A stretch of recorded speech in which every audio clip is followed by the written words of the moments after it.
Hello friends, welcome to home food recipes. આજે આપણે બનાવશું મેથિયા કેરીનું અથાણું એટલે કે કેરીનું ખાટું અથાણું। આ અથાણાને તમે એરટાઇટ કાચની બરણીમાં ભરીને પૂરા 1 વર્ષ સુધી સ્ટોર કરી શકો છો। એ બિલકુલ પણ ખરાબ નહીં થાય અને આજે આપણે પરફેક્ટ માપ સાથે એને કેવી રીતે બનાવવું એ જોઈશું, જેથી જો તમે પહેલીવાર આ અથાણું બનાવતા હોય તો પણ તમારાથી એ પરફેક્ટ જ બનશે। જોઈને જ ખાવાનું મન કરે એવું આપણું અથાણું બન્યું છે। અને આનાથી પહેલાં પણ મેં ગોળ કેરીનું અથાણું કેવી રીતે બનાવવું એ પહેલાં જ ચેનલ ઉપર બતાવ્યું છે અને એની લિંક હું આ વિડીયોની નીચે ડિસ્ક્રિપ્શન બોક્સમાં આપી દઈશ, જેથી તમે જોઈ શકો।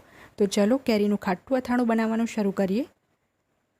અથાણું બનાવવા માટે અહીંયા મેં 2 કિલો રાજાપુરી કેરી લીધી છે અને જે શાકભાજીવાળા પાસે મેં કેરી ખરીદી હતી એમની પાસેથી જ મેં કેરીને નાના ટુકડામાં કપાવીને લીધી હતી, કારણ કે એમની પાસે કેરી કાપવાનો સ્પેશિયલ ચાકુ આવે છે। ઘરે આપણે એ રીતે એને કાપી નથી શકતા।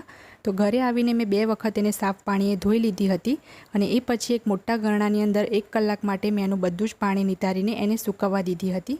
ધ્યાન રાખવાનું છે કે કેરીની ઉપર સહેજ પણ પાણી ના રહેવું જોઈએ અને અથાણું બનાવવા માટે હંમેશા રાજાપુરી જ કેરીનો યુઝ કરવો, એનાથી જ અથાણું આખા વર્ષ સુધી સારું રહેશે અને એનો ટેસ્ટ પણ સારો આવશે।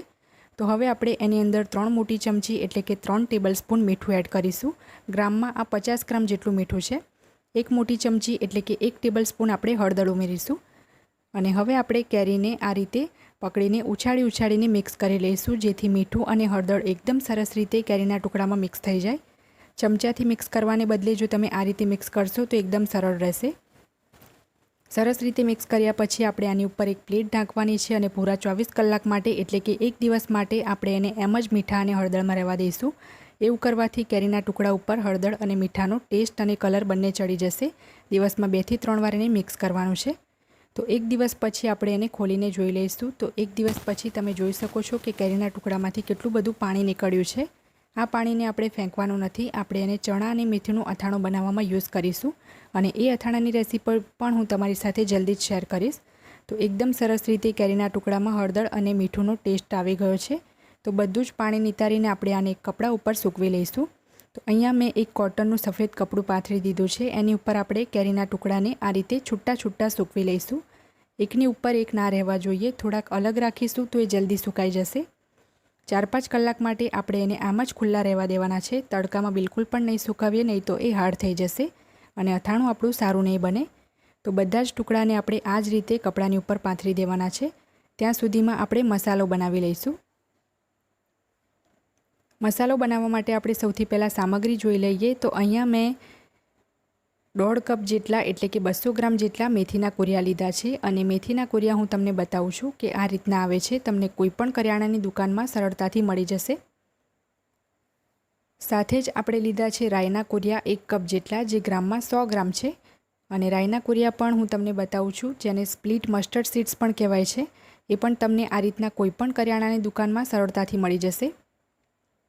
સાથે જ 1 કપ જેટલો મેં કાશ્મીરી લાલ મરચું પાવડર લીધું છે કલર માટે, જે ગ્રામમાં 100 ગ્રામ છે। એનાથી અથાણાનો કલર એકદમ સરસ લાલ આવશે। 2 કપ એટલે કે 400 ml જેટલું મેં સિંગ તેલ લીધું છે, ગ્રામમાં એ 300 ગ્રામ છે। તમે ચાહો તો આની જગ્યાએ સરસિયાનું તેલ પણ લઈ શકો છો। 1/2 કપ મેં તીખું લાલ મરચું પાવડર લીધું છે, ગ્રામમાં એ 45 થી 50 ગ્રામની આસપાસ છે। 2 મોટી ચમચી એટલે કે 2 ટેબલસ્પૂન હિંગ, ગ્રામમાં 20 ગ્રામ છે। 2 ચમચી હળદર લીધી છે અને 3 મોટી ચમચી એટલે કે 50 ગ્રામ મીઠું લીધું છે। હવે સૌથી પહેલાં એક મિક્સર જારમાં આપણે મેથીના કુરિયા એડ કરી દઈશું અને આપણે એને હલકા ગગરા પીસી લેવાના છે। ધ્યાન રાખવાનું છે કે એનો એકદમ બારીક પાવડર નથી કરવાનો। હવે એક મોટા તપેલાની અંદર આપણે મેથીના કુરિયા એડ કરી દઈશું, જે આપણે અધકચરા પીસ્યા છે એ। અને હવે સેમ મિક્સર જારની અંદર આપણે રાઈના કુરિયા પણ એડ કરી લઈશું અને એને પણ આપણે અધકચરા પીસી લઈશું અને આ જ તપેલામાં આપણે એને પણ એડ કરી દઈશું। તપેલું આપણે મોટી સાઇઝનું જ લેવાનું છે, કારણ કે પછીથી જ્યારે કેરી સુકાઈ જશે તો આપણે આની અંદર જ બધું મિક્સ કરીશું। તો એમાં મેં હિંગ નાખી દીધી છે અને બધું જ આપણે બરાબર મિક્સ કરી લઈએ, જેથી જ્યારે ગરમ તેલ નાખીએ તો કંઈ પણ મસાલા બળે નહીં। તેલ પણ મેં ગેસ ઉપર મીડિયમ ફ્લેમ પર ગરમ કરવા મૂકી દીધું છે। તો તેલને ચેક કરવા માટે થોડાક રાઈના કુરિયા આપણે નાખીને જોઈશું તો સરળતાથી એ ઉપર આવી જાય, મતલબ કે તેલ સરસ ગરમ થઈ ગયું છે। ગેસ બંધ કરીને હવે આપણે ગરમ તેલ જ તપેલામાં નાખી દેવાનું છે। આ 400 ml તેલ છે, ગ્રામમાં 300 ગ્રામ છે। બધા જ મેઝરમેન્ટ હું તમને પહેલાં જ જણાવી ચૂકી છું। તો એકવાર આને આપણે મિક્સ કરી લઈએ અને એ પછી આપણે એની ઉપર એક પ્લેટ ઢાંકીને 10 મિનિટ માટે આપણે એને એમ જ રહેવા દેવાનું છે। 10 મિનિટ પછી આપણે પ્લેટ ખોલી લઈશું અને હવે આપણે એની અંદર બાકીની સામગ્રી એડ કરી દઈશું. આ અથાણાની અંદર ધાણાના કુરિયા યુઝ નથી થતા, એ વાતનું ધ્યાન રાખવું. તો કાશ્મીરી લાલ મરચું પાવડર ઉમેરી દઈએ. તીખું લાલ મરચું પાવડર ઉમેરી દઈશું. મીઠું નાખી દઈશું આપણે આની અંદર. 3 ટેબલ સ્પૂન જેટલું આ મીઠું છે.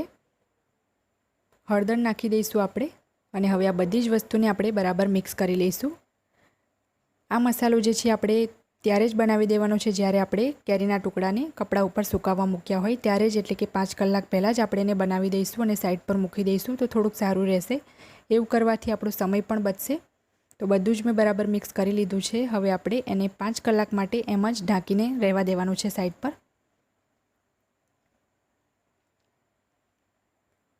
5 કલાક પછી આપણા જે કેરીના ટુકડા છે એ પણ એકદમ સરસ રીતે સુકાઈ ગયા છે. જો તમે એના પર હાથ લગાવીને જોશો તો તમને સહેજ પણ પાણી ના લાગવું જોઈએ. એકદમ સરસ સુકાઈ જવા જોઈએ અને દબાવીને જોશો તો પણ પાણી નહીં લાગવું જોઈએ. અને 5 કલાક રાખ્યા પછી આપણો જે મસાલો હતો એના ઉપર પણ બધું જ તેલ તરીને આવી ગયું છે જે આપણે એડ કર્યું હતું. તો એકવાર એને પણ આપણે મિક્સ કરી લઈએ. હવે આપણે એની અંદર જે કેરીના ટુકડા સૂકવીને રાખ્યા હતા એ ઉમેરી દઈશું. હવે બધી જ વસ્તુને આપણે બરાબર મિક્સ કરી લઈશું. આ જે પણ મેઝરમેન્ટ છે મસાલાનું અને તેલનું એ 2 કિલો કેરી માટે પરફેક્ટ છે. તમારે આની અંદર કંઈ પણ વધારે ઓછું કરવાની જરૂર નહીં પડે. અને આનાથી પહેલાં પણ મેં ગુંદા કેરીનું અથાણું, ગોળ કેરીનું અથાણું અને વઘારિયા કેરીનું અથાણું કેવી રીતે બનાવવું એ ચેનલ ઉપર બતાવેલું છે અને એ બધા જ વિડીયોની લિંક હું આ વિડીયોની નીચે ડિસ્ક્રિપ્શન બોક્સમાં આપી દઈશ, જેથી જો તમારે એમાંથી પણ કોઈ અથાણું જોવું હોય તો તમે જોઈ શકો. તો કાશ્મીરી લાલ મરચું પાવડર એડ કરવાને લીધે ખૂબ જ સરસ આમાં લાલ કલર પણ આવ્યો છે, એ તમે જોઈ શકો છો. અને જે મસાલા આપણે આની અંદર એડ કર્યા છે એ પણ કેરીના ટુકડાની ઉપર સરસ કોટ થઈ ગયા છે. હું તમને ઝૂમ કરીને પણ બતાવું છું. સરસ રીતે મસાલા કેરીના ટુકડા ઉપર કોટ થઈ જાય, મતલબ કે જે આપણે સંભાર બનાવ્યો છે એનું જે માપ છે એકદમ પરફેક્ટ છે. તો હવે આપણે એને 3 દિવસ માટે પ્લેટ ઢાંકીને એમ જ રહેવા દેવાનું છે, જેથી રાઈ અને મેથીના કુરિયા જે આપણે એડ કર્યા છે એ સરસ રીતે ફૂલી જાય. એ પછી આપણે ફરીથી આની અંદર તેલ ઉમેરવાનું છે. આ અથાણાની અંદર તેલ થોડુંક વધારે જ યુઝ થશે. તો અહીંયા મેં એકદમ પ્રોપર બધું જ મિક્સ કરી લીધું છે. હવે એક પ્લેટ ઢાંકીને આપણે દિવસમાં 2 થી 3 વખત એને મિક્સ કરવાનું ભૂલવાનું નથી. ટોટલ 3 દિવસ પછી આપણે પ્લેટ ખોલી લઈએ. તમે જોઈ શકો છો કે જે રાઈ મેથીના કુરિયા આપણે એડ કર્યા હતા એ થોડા થોડા ફૂલી ગયા છે. જ્યારે આપણે એને ફરીથી તેલમાં ડૂબાડશું ત્યારે એ પ્રોપરલી ફૂલી જશે. 3 દિવસ સુધી મેં એને રાખ્યું છે અને રોજ દિવસમાં 2-3 વખત મેં એને મિક્સ પણ કર્યું હતું. તો હવે આપણે એને એક કાચની જારમાં ભરી લેવાનું છે, પણ એનાથી પહેલાં આપણે તેલ ગરમ કરવા મૂકી દઈશું. ગેસ ઉપર એક પેન ગરમ કરવા મૂક્યું છે. એની અંદર આપણે 500 ml એટલે કે અડધો લીટર તેલ ગરમ કરવા મૂકીશું. અહીંયા મેં સિંગ તેલ લીધું છે. તમે ચાહો તો સરસિયાનું તેલ પણ લઈ શકો છો. ગેસની ફ્લેમ મીડિયમ રાખીને ધુમાડો નીકળે નહીં ત્યાં સુધી એને ગરમ થવા દઈશું.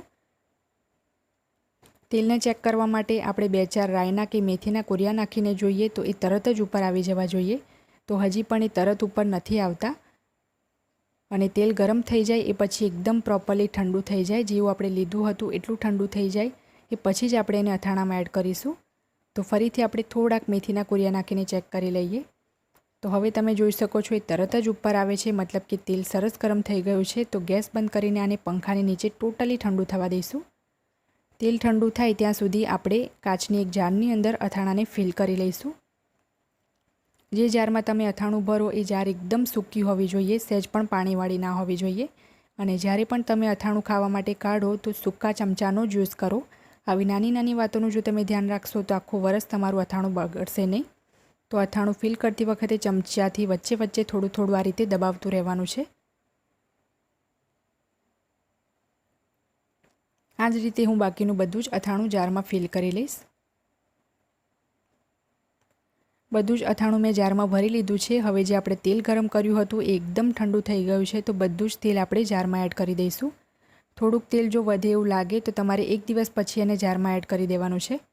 અથાણાની ઉપર તેલ તરતું રહેવું જોઈએ. જો આખું અથાણું તેલમાં ડૂબેલું હશે તો જ તમારું અથાણું બગડશે નહીં. ઉપરથી સૂકું રહેશે તો એ બગડી જશે. તો આ જે તેલ વધ્યું છે એને હું 1 દિવસ પછી એડ કરી દઈશ. 1 દિવસ પછી એની જરૂર પડશે જ. તો થોડું થોડું ઉપરથી આપણે આને મિક્સ કરી લેવાનું છે. તેલ આપણે તરતું જ રાખવાનું છે. તો હવે જારનું ઢાંકણ આપણે બંધ કરી દઈએ. આ આપણું આખા વર્ષ માટેનું કેરીનું ખાટું અથાણું એટલે કે મેથિયા કેરીનું અથાણું બનીને તૈયાર છે. તો તમે પણ આ અથાણાની રેસીપીને ચોક્કસથી તમારા ઘરે ટ્રાય કરજો. 1-2 દિવસ પછી એ ખાવા માટે રેડી થઈ જશે. તો ફ્રેન્ડ્સ, જો તમને મારી આજની આ રેસીપી પસંદ આવી હોય તો મારા વિડીયોને લાઇક અને શેર કરી ચેનલને સબસ્ક્રાઇબ કરવાનું ના ભૂલતા. સબસ્ક્રાઇબ બટનની બાજુમાં જે બેલ આઇકન છે એને પણ દબાવજો, જેથી તમને મારા દરેક નવા વિડીયોની નોટિફિકેશન મળતી રહે. અને જો તમારે મારો આ જ વિડીયો હિન્દીમાં જોવો હોય તો એની પણ મેં લિંક નીચે ડિસ્ક્રિપ્શન બોક્સમાં આપી દીધી છે. તો મળીએ નેક્સ્ટ વિડીયોમાં. ત્યાં સુધી આવજો.